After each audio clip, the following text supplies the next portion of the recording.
PurriCast, o seu podcast da vida real para explorar IA do jeito certo. Com ele, Matheus Bittencourt, realmente eu tô ainda impactado por ter ouvido os titãs da IA, meu amigo. E com ele, Alan Braz, que quer fazer mais meetups aí, encontrar na vida real as pessoas reais para falar de IA mesmo. E hoje, nada melhor do que trazer um titã e trazer uma das referências do maior podcast de IA. Depois do PurriCast, né? Porque, modéstia. aí faltou modéstia, né? O host Marcos Mendes está aqui para honra engrandecer o nosso podcast e aí fazer a nossa tríade. Só vai faltar. Agora a gente vai ter que colecionar os titãs. E aí, Marcos, tudo bom? Tudo bom? Obrigado pelo convite. Estou bem feliz de estar aqui e ainda mais feliz ainda por termos nos visto, o quê? Faz menos de uma semana, a gente estava junto no encontro. Eu sou o Titã Penetra da IA, porque eu cheguei meio pela lateral, né?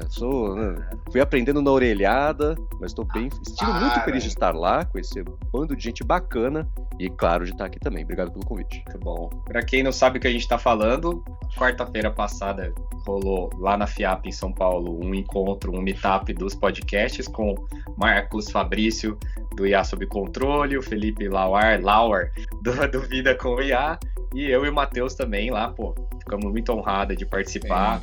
E deu quase 100 pessoas, trocamos várias ideias e discutimos isso que a gente quer colocar aqui, né, Marcos? Você se coloca como o maior, como você fala, o maior programador, não programador. Eu sou um não programador praticante, porque não desenvolvedor praticante, porque várias vezes na minha vida eu tentei, eu falei, não, agora vai, eu tenho uma necessidade, eu tenho uma ideia, agora tá mais fácil, eu vou aprender esse trem. E foi lá no começo quando me interessei por desenvolvimento mobile, antes até de ser Swift e SwiftUI, quando ainda era, o pessoal programava em C, né, sei lá. Objective-C, Objective-C, exatamente. E aí eu tentei, e era na época que você ainda tinha que fazer toda a administração da memória na unha e liberar. Aí eu falei, putz, não é pra mim. Aí troca 10 anos depois, sei lá, Swift, depois SwiftUI, tentei, e não tem jeito, cara. É uma coisa que eu até fiz um paralelo esses dias. Eu me sinto aquelas pessoas que eu escutava quando era criança, que falavam assim, eu não gosto de inglês, eu odeio inglês. Cara, como é que você odeia um idioma? Né? Você tentou aprender, teve ali, não conseguiu, não rolou e pegou esse ranço. Eu não chego nesse ponto, mas não é pra mim. Meu cérebro, a fiação dele não foi feita pra aprender a desenvolver. O que não quer dizer que eu não entenda conceitualmente o que está acontecendo, não me interesse pelo assunto. O que torna a coisa mais frustrante, né? Porque eu eu sempre reboteio pra fora. Mas a parte conceitual eu acho super legal, super interessante. Escuto um monte de podcasts técnicos que me ajudam a criar esse conhecimento, né? Mas de base ali, mas me botar aqui, sentado para escrever. Aquilo que eu vejo que vocês devs adoram, que é o desafio. Putz, por que não tá funcionando? Nossa, eu já sei, eu vou fazer isso. Não, e agora quebrou mais 4 coisas. Cara, isso me frustra tremendamente. Aquela coisa de ter a solução no banho, né? Ou que tem um problema e tentar resolver o próximo, assim. Uma das melhores coisas de trabalhar com isso é você ficar o dia inteiro se ralando no problema, daí você vai dormir. E daí você sonha e resolve no sonho, aí você tem que acordar. Cara, é uma sensação maravilhosa. Mas, Marcos, com certeza. A nossa ideia aqui nessa temporada é falar da vida real, porque agora IA tá impactando todo mundo, né? E sua formação é publicidade, né? Você trabalha, sua principal atividade é produzir podcast, certo? Pois é, eu trabalhei em agência na parte eu comecei fazendo design gráfico e ia para ser para direção de arte, mas eu percebi que eu me divertia mais fazendo motion design. Era a época do Flash ainda, então muita animação Flash, campanha, cara. Fiz um monte de campanha acho que já venceu o estatuto, né, de McDonald's, de terra, de legal, muita coisa grande assim, era muito legal, né? Sei lá, quando saiu o primeiro Picasso, que era na época da Copa do Mundo ainda, aí tinha um bannerzinho aqueles que tomavam a página inteira, a home do site, lembra disso? Você entrava no site e aparecia um banner full screen. E passei 20 anos fazendo isso e comecei a me interessar por tecnologia por conta de saiu o iPhone, eu curti, aí tinha os sites que cobriam Apple, etc. eu já comecei a escutar podcast de tecnologia mais ou menos aí, era 2010, 11. E aí eu falei, putz, quer saber? Quero fazer uma coisa assim. E na época eu contribuía pro blog do iPhone, e eles tinham uma resistência a fazer podcast, te gravou um ou outro, não rolou, eu falei, quer saber? Faço eu sozinho. Comecei a fazer um diário lá. E de lá eu fui pro Loop Infinito, fiz um diário por 10 anos, e com as tentativas de tentar aprender a programar, desenvolver, etc, não conseguindo, mas me mantendo próximo, aí que eu cheguei a começar a contribuir para os podcasts da Alura, fiz um diário por lá, tava começando o que na época era o Hipsters Fora de Controle, no feed do hipsters.tech, que virou o IA Sob Controle, e eu fui aprendendo fazendo. Assim, eu sempre brinco, eu tenho medo de escutar as primeiras participações minhas nesses podcasts super técnicos, né? Que é aquele vale do conhecimento. Você conhece um pouquinho, acha que sabe tudo, aí você aprende mais, cara, não sei nada. Aí você sabe menos que de partida, aí começa a ficar controle. Então foi mais ou menos essa jornada, sabe? Hoje em dia isso não é um problema, né? Porque hoje em dia todo mundo é especialista de tudo, né? Pois é. Hoje a normalidade é essa. Mas você não arriscava nenhum action scripts lá no Flash? Sim, mas muito básico assim, primeiro que quando tinha os pixels trackers lá, que são um problema até hoje, né? Mas tinha na época, eu contribuí para esse problema, né? Já vinha da especificação do veículo. Você copia isso aqui e cola. Fala, beleza, tudo que eu preciso, copia e cola. Mas tinha, quando precisava fazer, pegava fila de site para fazer e dava para, tem animação de entrada, animação de saída. Se o cara clicar no botão X, você pega a variável, faz a animação de saída e vai para a área X. Eu nunca consegui fazer isso funcionar. O que eu fazia? Análise combinatória. Todas as saídas, todas as entradas de todas as opções. E aí tava resolvido.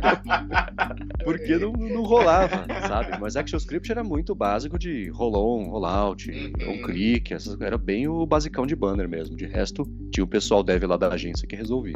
Maneiro, que história, que legal, né? Eu acho assim. E o mais interessante, até você falando sobre isso, assim, que independente da área que você for, ou você é formado, hoje não tem como a gente não estar discutindo esse impacto. Então, minha pergunta para você é, a IA entrou de fato na sua vida por causa do podcast, quando vocês treinaram, antes? Qual foi o momento que você realmente vai ter que, pelo menos, prestar mais atenção, começar a testar algumas coisas, porque esse negócio tá, de fato, impactando minha profissão e minha vida? Você não sabe esse estalo? Sim, não foi por causa do podcast, mas entrou meio junto, né? Porque, para saber do que eu estava falando, quando ainda era Hipsters Fora de Controle, tinha que começar a mexer, e aí de novo, né? Não, agora eu vou aprender Python, cara. Agora nunca teve a melhor hora do mundo para aprender Python. E o mesmo desfecho das outras vezes, mas conversando no podcast, as entrevistas principalmente, né? E nas notícias também, ajuda a ter familiaridade com o outro pedaço, que é você entender. Quando eu perguntava, e aí, para que você está usando? Eu queria saber, de verdade. Vai que era uma coisa que eu podia fazer também, né? Então foi meio por aí, foi bem orgânico, eu acho, essa entrada na rotina. E eu tinha uma leve familiaridade com automação, mas também por conta de coisas visuais como o Shortcuts, que era o workflow do iOS, Keyboard Maestro no Mac, para fazer automações de inserir capítulo no podcast, você conectar o USB, você faz isso, você faz aquilo. Então já ajudava, né? Então isso me deu um pouquinho da base e foi todo mundo aprendendo junto, né? Quando saiu ali o GPT, era só, esse e-mail tá bom.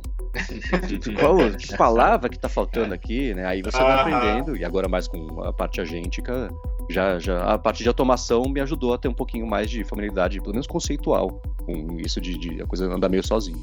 A gente não tem a pretensão, né, Matheus, nunca de fazer um podcast de notícia igual aos seus, porque pra quem não sabe, todo mundo fala, todo mundo pergunta, como você consegue se manter atualizado? Galera, IA Sob Controle de toda sexta-feira é o jeito que eu, Matheus, todo mundo se mantém atualizado, porque os caras fazem um trabalho incrível de compilação, no detalhe mesmo de notícias. E Marcos, então já que você copiava os outros para aprender, agora a gente vai tentar, né, Matheus, copiar eles. Como que vocês, não é possível, quais IAs e quais métodos, o que vocês usam para conseguir toda semana ingerir aquela quantidade de informação, sintetizar e resumir? Cara, é aí que entra o fato de eu ter feito um podcast diário de tecnologia por 10 anos. Eu já tinha construído uma estrutura inteira apoiado em RFID e RSS, o Feedly. Feedly é meu fiel escudeiro. Tudo que eu vejo ali que pode ser interessante, eu vou marcando, né, no Read Later. O Fabrício também, ele faz uma coisa parecida. A gente tem um grupo lá da Lura, que é eu, o Fabrício, o Paulo Silveira, o Guilherme Silveira, que a gente vai compartilhando notícias ao longo da semana. Chega na quinta-noite, a gravação é sexta de manhã, eu coloco isso tudo no documento, fazendo sentido, agrupando as notícias, entregando um tema para o outro e depois a gente grava. Então, o quanto tem de IA na produção do podcast? 0. O que é uma baita ironia, eu reconheço. Mas como o podcast diário, que era o Loop Matinal, ele me obrigou, basicamente, porque eu queria, né? Mas me ajudou a aprender a compilar rápido, entender rápido, explicar rápido, entregando uma notícia para outra, etc. Isso, fui exercitando esse músculo por uma década aí, que tá me vindo bem a calhar para as sextas-feiras, porque a gente comenta o quê? 60, 70 notícias por semana, é um volume gigantesco. E talvez seja por isso que a qualidade é tão boa, porque tem o expertise humano que você desenvolveu. E a gente tem falado disso, se é um domínio que você faz muito bem, que você domina, né, que já tá o processo ali redondinho, talvez se você botar IA, vai atrapalhar. Vai cair a produtividade ou vai cair a qualidade. Vai ficar muito pasteurizado, que é o que acaba perdendo, que a gente tá fugindo hoje em dia, né, Matheus? Por um tempo, eu acho, porque é o velho problema da automação. Eu passei 18 horas fazendo uma coisa que vai me poupar 6 minutos, né? Mas no agregado, daqui a 3 anos, a coisa começa... É investimento, no fim das contas, né? Então a gente poderia até pensar em uma forma de tentar agregar melhor IA na curadoria, na montagem da pauta, no resumo de notícias, mas a nossa queda inicial de produtividade e de qualidade para depois melhorar de novo, a gente não tem esse tempo, né? De trocar o pneu com o carro andando assim. Então, por enquanto, ainda está dando certo no manual. Então, daria para tentar integrar IA aqui e ali, mas está funcionando, eu não vou mexer, sabe? Não se enfiar em aí tudo só porque dá, né? E até pegando esse gancho, porque a gente conversou muito, né? Eu tive a honra de conversar muito com o Marco, né? Até antes do evento e tudo mais, e assim, hoje, de fato, a gente tá lá, discutiu, foi um dia incrível, adorei, né, conhecer vocês pessoalmente, tudo mais, e ter aquela troca que teve, mas eu acho que você falou um ponto muito crucial, né, nem tudo realmente tá certo, deveria ter. Então, assim, você poderia compartilhar com a gente, Marco? Não sei se você já tentou, você pode das notícias, mais impactou, né, o que de fato não deu certo quando colocou, sabe? Seja uma implementação errada, seja para uso errado, o que realmente lá, a grade mesmo dia a dia que não tá dando certo, não deu certo, não deveria nem ter feito. O que não funciona, pelo menos para mim não funcionou, foi tentar encontrar uma forma de colocar ela para ou produzir textos que eu fosse ler, que fossem escritos por mim, ajudando nessa parte. Porque ainda fica muito pasteurizado, mesmo entregando... tá aqui 200 textos que eu já escrevi. Esse é meu estilo de escrita, essa é a forma que eu escrevo aqui em português, aqui em inglês... Tá aqui um tema tal, como é que eu faria isso? Cara, é como se eu não tivesse dado o texto. Ele pesca uma palavra ou outra que eu uso ali, mas fica muito pasteurizado ainda. Então, além dos podcasts da Alura e dos podcasts da Gigahertz, que é a rede de podcast que eu tenho com o Guilherme Rambo, eu também escrevo pro 9to5Mac, que é um site gringo, em inglês, de notícias específicas do mundo da Apple, e ali me ajuda bastante... Assim, eu uso a parte mais rudimentar possível, que é assim, cara, eu sei que tem uma maldita palavra em inglês que tem significado tal. Eu escrevo a frase com uma lacuna. Falo, me dá 15 opções aqui, o que eu tô procurando? Qual a palavra que é? Funciona, né? Mas assim, né? Não que eu faria isso porque eu tenho princípios. Mas daqui uma notícia tal, reescreve ela do meu jeito, por favor. Às vezes eu testo pra ver como é que tá. Não funciona. Então, ele me ajuda muito em algumas partes pontuais, específicas. Putz, não tô acertando esse título, me ajuda. Tá aqui meu texto, me dá 15 opções. É engraçado que ele já adotou 15, eu não preciso nem pedir. Pô, me dá opções, já dá 15 direto, né? E isso me ajuda se eu pegar isso aqui, essa aqui é a direção mais bacana. Pego isso, adapto e coloco. Então, tentar automatizar.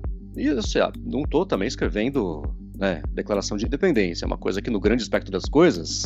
ela, né, acaba sendo mais simples, mas ainda assim eu não teria como colocar no ar uma coisa que, como se fosse eu que escrevi, mas que não fui. Eu sei que para pôr no LinkedIn, ok, daria, né? As pessoas esperam, acho, a expectativa é que seja escrito por IA, mas o principal para texto para mim não funciona, para imagem ainda, por ter esse histórico todo de agência, design e etc. Hoje, até para fazer essa ícone de app, tô fazendo um appzinho com Vibecode aqui, já para fazer episódio inteiro sobre isso, né? O que funcionou, o que não funcionou. A gente vai chegar nisso. Mas também não rolou, então tem coisas essenciais ainda assim que eu prefiro fazer eu mesmo com a ajuda de um GPT. O GPT é o que eu mais uso, com certeza. Mas delegar ele ainda não funciona. Não sei nem se vai funcionar, acho que o objetivo não tem que ser esse, né? E na pós-produção? Ajuda? Tipo, pra gerar o título, pra gerar a thumb, pra gerar... Uma coisa que ajuda muito, a gente já se apoia muito lá no IA Sob Controle, são os podcasts que a gente tem pessoas que são estrangeiras, que a gente entrevista, e a gente tem usado a Eleven Labs para poder fazer a versão dublada. Clona a voz da pessoa, e hoje está mais fácil. Antigamente, até do que não funcionou, né? Até comentei com vocês ao vivo isso, que nos primórdios de Eleven Labs, como se fosse há 20 anos, né? 3 anos é isso. Mas se você desse um parágrafo muito comprido, não precisava nem ser um texto grande, um parágrafo só comprido, e a pessoa começava a falar em português, ela ia seguindo o parágrafo, começava a falar um pouquinho em inglês, daqui a pouco eu virava um pouquinho... Era, assim, o sotaque se perdia completamente, tinha que ser frase por frase, demorava horrores para poder fazer essa dublagem. Teve, a gente entrevistou o Axel Brando, que é colega de trabalho, inclusive, do Fabrício Carraro, no Barcelona Superbeat Center. Ele era espanhol, e por ser espanhol, ele falou que era da Espanha, toda hora o modelo queria fazer a dublagem dele com português de Portugal, e não português do Brasil. E se eu falava alguma coisa de Europa, ele sempre ia para português de Portugal. Eu começava as frases com "eu sou brasileiro", e aí sim, ele falava, porque aí o modelo pegava lá o modelo do português do Brasil. Então, hoje tá muito melhor. Hoje o processo de dublagem eu gravo com a minha voz aqui e aplico o filtro da voz da pessoa por cima clonada, porque você mantém as disfluências, até uma risada, um timing de uma piada, que roboticamente ali por texto não funcionava. Então, para a produção do podcast, o que a gente mais se apoia é isso. Para o YouTube, que a gente passou a publicar cortes agora também, a capa do thumb ali do vídeo, ele é feito por IA, e é engraçado porque às vezes eu fico mais libanês do que eu pareço, às vezes eu fico mais gordinho do que eu pareço, isso é engraçado. O Fabrício até pegou melhor ali, mas o modelo tá se achando ainda para pegar a minha fisionomia. Não, realmente adorei. E eu acho assim, tem um comentário sobre a parte anterior que eu gosto muito, e a gente bate muito nessa tecla aqui, é diferencial, né? Então, assim, você pode ser alimentado, aumentado usando IA, mas você não pode perder o diferencial, que eu acho que é o que a gente separa, né? E o que as pessoas mais valorizam, né? Eu acho que isso é muito importante no mundo que tudo é automatizado, né? Tudo faz da mesma forma, você realmente se prezar pela sua identidade, porque hoje estou vendo muita discussão no LinkedIn justamente sobre isso, que é o quão fluffy está sendo a quantidade de staging, a qualidade das informações, porque o pessoal só vê a quantidade, não a qualidade. Exato. Mas, e Marcos, até uma curiosidade, assim, realmente, sempre te ouvindo e ouvindo aqui novamente, alguém já te falou para ser locutor, né? Porque você tem uma voz para isso. Você fez alguma coisa fono, fez alguma coisa, só um segredo, né? Eu tô curioso aqui. Jura, eu sempre achei minha dicção horrível. É que tá de manhã a voz fica mais Cid Moreira, assim. Mas não, foi também por orelhada, né? Fazer o quê? Uns 15 anos que eu faço podcast, prática, então você né? vai aprendendo. Prática. Será que a gente melhorou, Matheus? Vamos pegar os primeiros lá.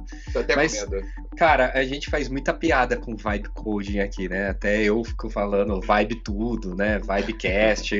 Conta pra gente. É legal ver os seus relatos, porque assim, a gente que tá do lado técnico fala, não, agora com vibe coding não precisa mais ter programador, vai morrer todos os programadores, tudo. Mas eu tenho uma outra perspectiva, que eu acho que você se encaixa bem, que é tipo, é a democratização da geração de aplicação, né? Ou a morte do... Acho que os sobrinhos vão perder os trabalhos, né? O sobrinho que fazia o site, fazia aquele sisteminha, tal.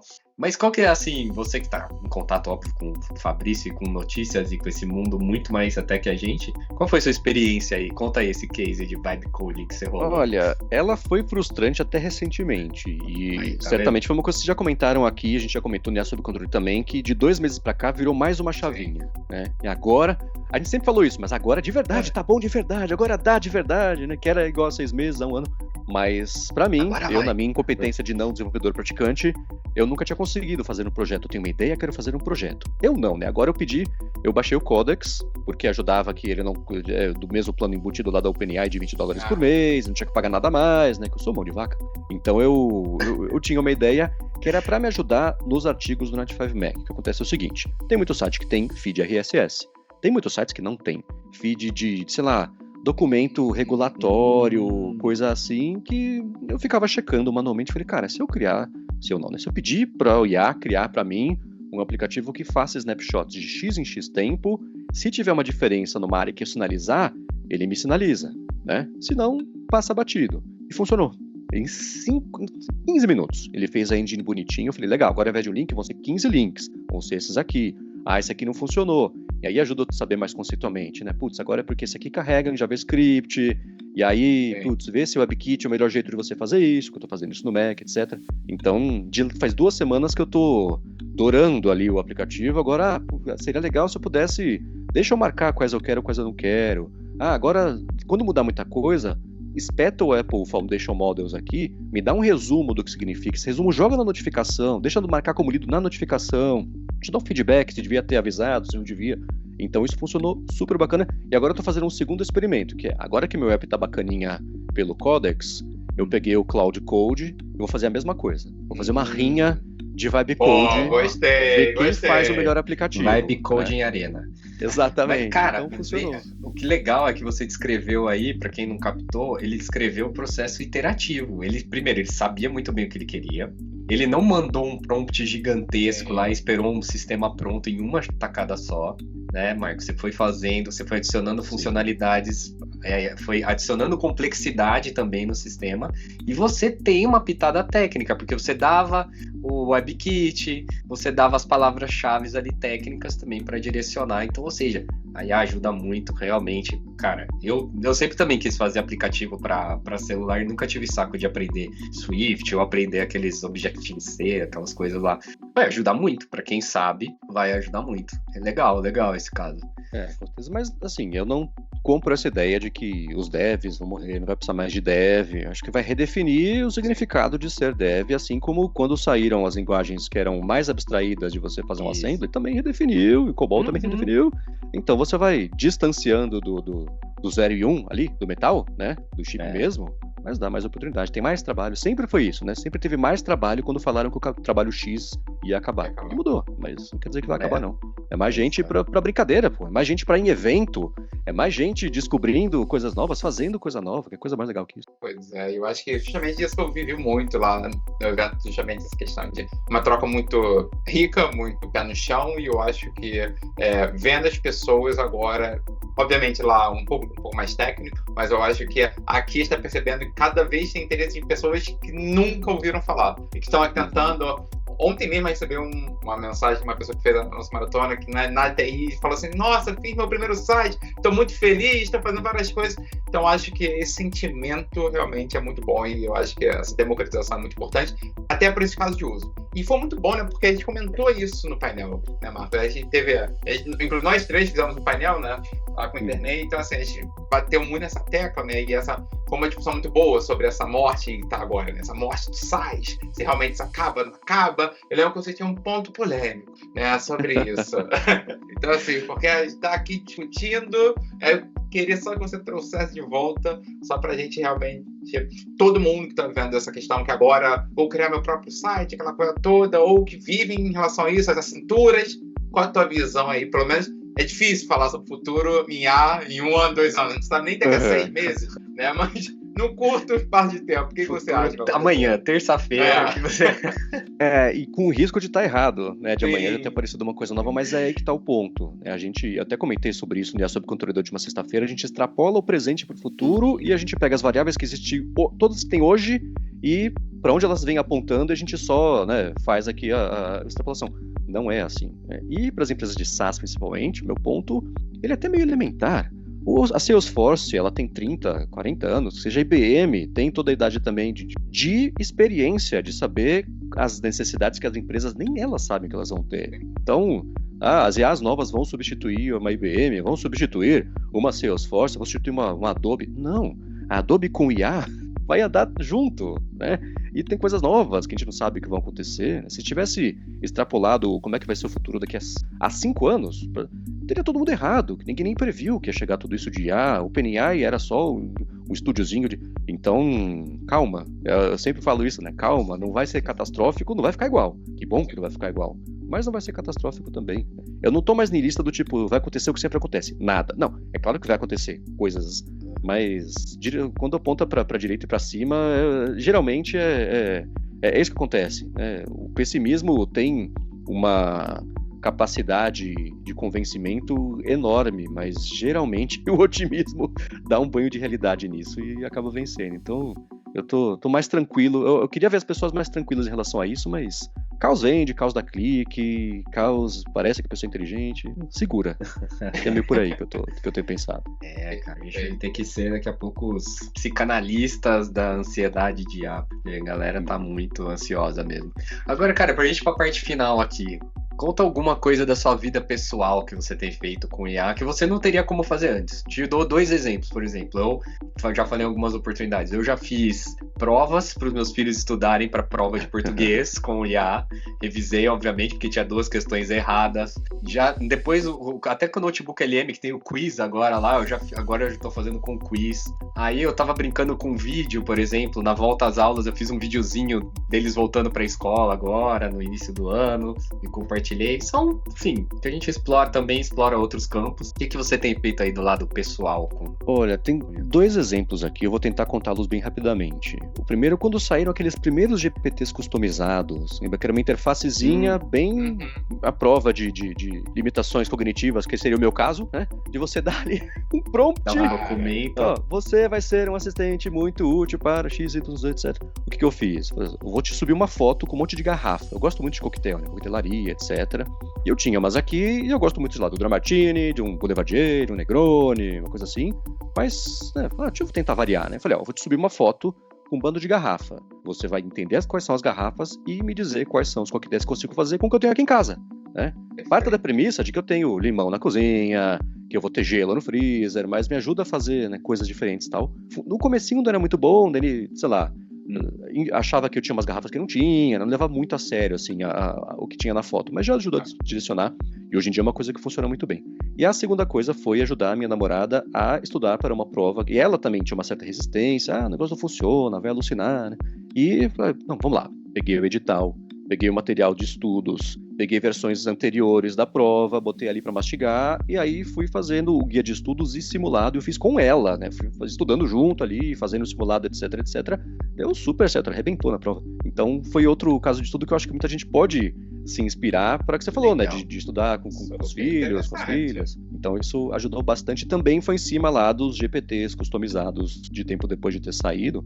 Então esse é o tipo de coisa, de caso de uso pequeno. É que nem cada um fazer seu app, né? Você tem uma necessidade, putz, o café aqui me ajuda a melhorar, como é que eu faço o meu café? Tudo bem, você bota um appzinho e faz. Então foi meio legal, por aí. Legal.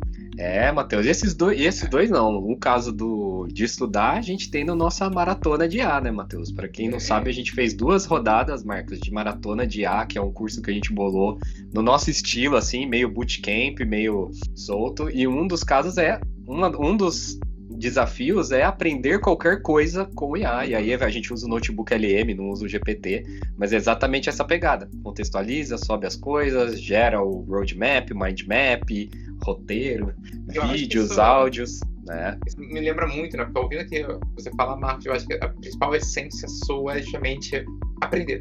Você se vira para aprender, fazer as coisas, né? Independente se não for da área ou não. Eu acho que, para mim, é a principal habilidade hoje que a gente tem que ter, independente da área. Porque o Marcos, certeza, ele sabe, a gente não vai saber tudo. Então, assim, ele vai ter que sempre se atualizando, né? As necessidades muito constantes. E, de fato, olha, muito importante, meu amigo. Eu tô aqui querendo exemplo de várias coisas que a gente tem falado, né, Matheus? E o Marcos também, o Fabrício também, que essa nova onda de IA, se você já domina muito a sua área, ela vai te acelerar, com certeza, né, Marcos? Ela vai te empoderar e vai te dar muito mais facilidade, agilidade e qualidade. E no outro espectro, se você não sabe, rápido, vai te ajudar a aprender, né? Exato. Tem um complemento assim, e por editar todos os podcasts da Alura e participar de alguns e ver discussões, a gente tocou nisso também no evento da última quarta-feira, que é o lance cansado e velho, que todo mundo já conhece, mas é verdade, da base. Se você souber a base, não importa qual a versão, qual a IA, qual a ferramenta, você vai ter a base. Se você aprender da ferramenta tal, se a ferramenta X do mundo agora migrar para Y, você tem que aprender de novo, do 0 ou do 10, que seja, né, do 50, né? Então todo mundo chega toda discussão em torno dos avanços da IA, ela tende a sempre voltar lá para o começo. Fala, cara, se você souber a base, não importa o que jogarem por cima disso, você tem essa construção sólida para a partir daí você poder evoluir, né? Então, por mais que pareça uma dica óbvia, é engraçado ver que não importa o grau de proficiência que a pessoa tenha na IA, ela sempre chega nessa mesma dica, nesse mesmo conselho, que é olhar lá para trás e no começo, aprender bem a base, porque a partir daí você constrói. Então vou reafirmar essa dica aqui. Olha, vou te falar que esse episódio parece um resumo de nossos mais 70 episódios. A gente fala isso toda hora, Marcos. Perfeito. Acho que a gente bate nos teclas. Os fundamentos são necessários. E realmente saber o que está... Eu falo isso quando eu dou aula, né? Eu falo para meus alunos, não é só sobre a ferramenta, é saber o que está fazendo até para você poder usar melhor. Eu acho que o pessoal tem muito esse fomo, né? De ter que usar e tudo mais, né? E daqui a pouco dá um problema. Não sabe nem por que aquele problema está acontecendo. Eu acho que aí que está essa especialização, nosso toque, né? Que realmente esse diferencial que a gente vai ter aqui. Olha lá. Olha, nem eu imaginava que, né? Aqui sem roteiro, né? Olha que episódio foi, meu Deus do céu. O cara é o maior podcaster aí do Brasil, não precisa de roteiro. Não esperava mesmo, né? Não esperava mesmo. Improviso. E pra finalizar, a gente gosta de dar uma polêmica. Vamos lá. Quando surgiu o Notebook LM, a funcionalidade mais legal era criar os podcasts. E aí, vamos entrar no campo. Querem substituir os programadores? Vamos agora tentar substituir os podcasters, Matheus. Cara, eu não vi nenhum, ou eu não ouço nenhum podcast 100% criado por IA, até por causa das coisas que a gente discutiu aqui, de pasteurização, de tudo. Cara, como que você vê isso? Assim, você já ouviu algum podcast que é só gerado por IA? Porque eu uso para as minhas coisas pessoais, assim, eu quero aprender isso, eu gero um podcast lá, eu consumo, mas não para fazer o broadcast, mas para pessoal, como que você vê isso? Para finalizar nossa discussão aqui do dia. É inevitável que fiquem melhores a ponto de ficar bom. Esses podcasts todos criados por IA, e eu acho sim que numa escala não tão infinita de tempo assim, se a gente for pensar que o que a gente precisa da pessoa que está escutando a gente é do tempo e da atenção dela, isso vai ficar cada vez mais concorrido, porque não vai faltar, já não falta hoje, vai ser cada vez maior ainda a quantidade de conteúdos disponíveis, né? Hoje em dia, o que é gerado pelo Notebook LM, se fez uma distinção importante. Se eu tenho aqui um estudo que saiu, quero entender melhor, eu jogo no Notebook LM e eu vou escutar, você entende exatamente qual foi o propósito da criação daquele conteúdo, né? Colocar isso num feed grandão é uma outra coisa. A expectativa de muitas pessoas é diferente desse de 1 para 1 quando é você mesmo que cria. A gente fez lá no IA Sob Controle um podcast criado pelo Notebook LM com o resumo das palestras da IA Conference Brasil. Precisou ainda, não foi só pegar as transcrições de todo mundo, jogar ali e ele cuspiu um negócio. Não, precisou de um trabalho, ele gerou algumas vezes, aí teve o trabalho meu de pegar, não, essa geração ficou mais bacana o resumo dessa pessoa, e juntar isso e fazer uma coisa mais coesa. Eu já vi podcasts que eram só entre aspas, né? Tem um trabalho ainda mais que ele era gerado automaticamente, publicado automaticamente, e ficavam ok, né? Quando é para contar a história de uma empresa, por exemplo, né? Que é uma coisa mais... O fato já aconteceu e você tem aí para contar isso. Que é diferente de você... E aí vocês dois já sabem muito bem disso, que a relação que se cria entre vocês e quem está escutando o podcast, ela é uma coisa que a nenhuma vai substituir, porque a pessoa, no fim das contas, está ouvindo vocês. O que vocês trazem para o podcast agrega para a vida da pessoa, mas ela está ouvindo vocês. Que é vamos voltar para a base, que é a mesma coisa da vovó com o rádio ligado na cozinha enquanto ela faz o dia dela, né? Essa é a relação. Então, isso eu não tenho medo dessa substituição, mas não dá para ignorar que isso vai acontecer, muito menos ficar atento ao que funciona dessas gerações automáticas para tentar trazer qual que é o apelo disso para nossa criação mais manual, isso, mais raiz. Um hambúrguer artesanal que a gente fala. Exatamente. Exato, cara, muito bom.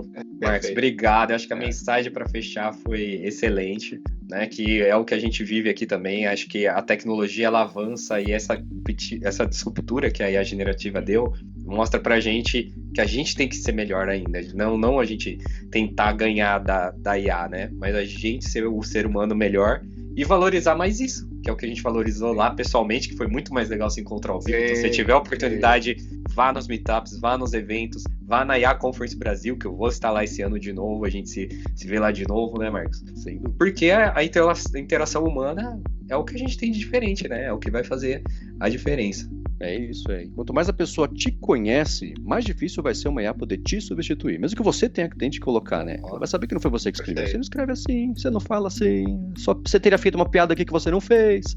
Então isso é trazer como um otimizador, um multiplicador, mas essas tarefas de a pessoa tentar se substituir, eu ainda não vi uma que tenha funcionado 100%, sabe? Sempre fica meio capenga. Não sei se é por aí. Sua marca, cara. Muito bom. Perfeito.